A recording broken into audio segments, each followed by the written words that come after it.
Hey everyone, welcome back to my channel. So this is like the third time I'm recording this video because every time I go to save it, it deletes it. It's time for a new everything. Time for a technology update.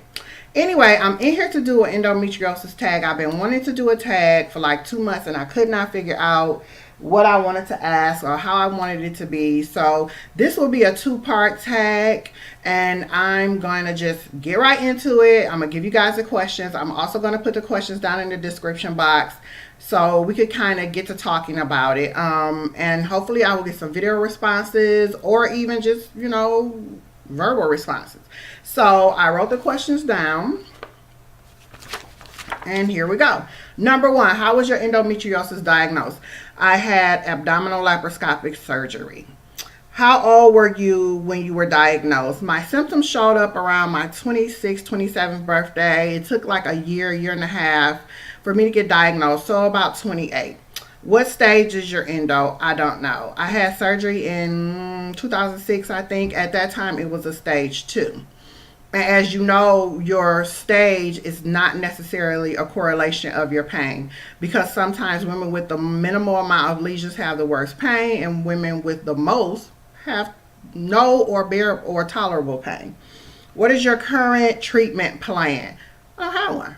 I am waiting to get in to see the specialist because my gynecologist wanted me to see a specialist. When you're dealing with community health, you got to jump through all these hoops and do this and have an ultrasound and do this, and it takes like 6 weeks and all this other stuff. So right now, what my treatment plan is, I go to pain management, not for endometriosis, but for another condition, and emergency room. When the pain gets unbearable, I go to the emergency room. Yes, it's costing me a grip of money, a buttload of money, but that's what I do. That's how I cope. So I'll take over-the-counter Tylenol. I have muscle relaxers, which if you have endometriosis, you know they don't work. And when it's just too much for me and I can't take it anymore, then I go to the emergency room.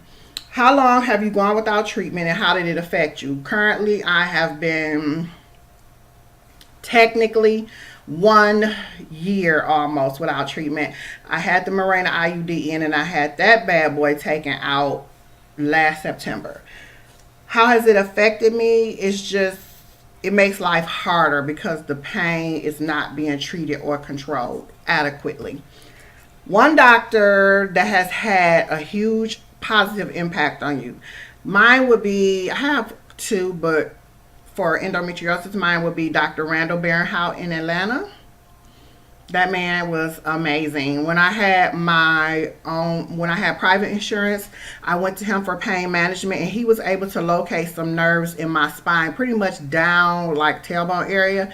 And he injected the medication on it and I was good for like 2 to 3 months. I was good. But as you know, endometriosis, it didn't last long. But he didn't want to give up. He was like, young, you want to continue to live. We're going to fight this. And if I had not gotten hurt at work and lost my private insurance, I would still be with him because he believed in, we're going to get it under control. I can't cure it, but I can try to control it. I love that man. And I will be going back to him, when I get my insurance. He's not, even though he's pain management, he doesn't push drugs on you. It's not like, he gave me one medication that made me horribly sick. I took the whole pill bottle back to him. I said, I don't ever want to try this again. And he was like, okay, that's off the table. He doesn't just force drugs down your throat. Next question, how bad is your pain? Do you suffer daily or just around your cycle time? My pain is awful and it's daily. My pain is my left and right ovary, in my vagina, in my back, and it's every day. Some days I can take it, some days I can't. And on those days where I can't take it, and if it's lingering, in order for me to go to the emergency room, it has to be ridiculous, and it has to have been ridiculous for a day, at least a day, with nothing helping it. So yeah. One thing that you refuse to let endometriosis steal from you: makeup. It won't. That's my thing. It's my happy place, even though I don't have none on right now because it's too hot. That's my happy place. It's mine by myself. It's not connected to my family, my friends, my nothing. It's just something that I love. I can be a part of the makeup community and don't nobody talk about, it doesn't matter that I have endometriosis there. I can just put on my makeup and that's all we do. We talk about makeup and stuff like that, like on Facebook and stuff like that. So yeah, makeup. It's a lot of things I won't let it take from me, but makeup, definitely. How has endometriosis affected your quality of life? It has totally and completely changed my quality of life. I require help to do everything, just about. I mean, it's with me daily. So, but I'm learning how to take these changes and make them a positive thing. I refuse to let endometriosis swallow me up. It can't happen. It will not happen. So, I mean, something as simple as going to the bathroom to urinate. I'm like scared because when I urinate, it causes cramps sometimes.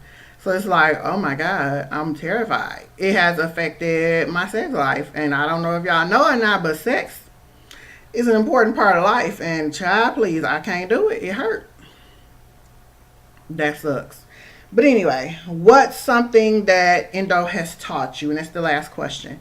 One thing endometriosis has taught me is that there is always another way. It's always another way to do something. Things are only impossible if we deem them impossible. But if I feel like nothing is impossible, then nothing is impossible. I just have to find a way to do it. So that's what endometriosis has taught me. It's always another way. And to keep fighting. It's easy to sit down and say, woe is me, and it is woe is you, because endometriosis is horrific. But at some point you gotta stand up and fight back. Otherwise it will swallow you and it will kill you. I've read posts, many posts from endo sisters. One day she's with us and the next day she's dead because she just couldn't take it anymore. It's a horrible disease and so many women suffer, and they're suffering in silence. We have to talk about it. We have to come out of the shadows. The only way to raise awareness and the only way to get adequate treatment and maybe even a cure might not happen in our lifetime, but it might happen in the next generation's lifetime, is if we talk about it. But as long as we just talk to each other and we don't branch out and make people listen to us, yeah, they're going to slam doors in your face. Yeah, they're going to dismiss your disease. Yeah, they're going to call you a hypochondriac. Oh, it's just a bad period. All this ignorant stuff. But that's because people don't know. You would be surprised that even in 2013, how many people have either A, never heard of endometriosis, or B, don't know what it is. I had an ex come back to me and say, oh my God, I am so sorry because I didn't know. But because somebody was affected in their family, it's like, oh my God, when you said it hurt and when you said it this and you said it that, I just didn't know. It's like, yeah, yeah. So we have to talk about it. We have to come out of the shadows and we have to talk about it. So guys, because I want this video to be under 8 minutes, and I gotta edit, I'm going to talk to you guys in another video. I will post this tag on Facebook. I will post it on Twitter. And of course it will be here on YouTube. We gotta talk about it. Do a video, do a tag. If you're not comfortable on camera, then just write the information down in the description box. I'm going to post the questions. And I hope you guys will chit chat with me. I'll see you in another video. Bye.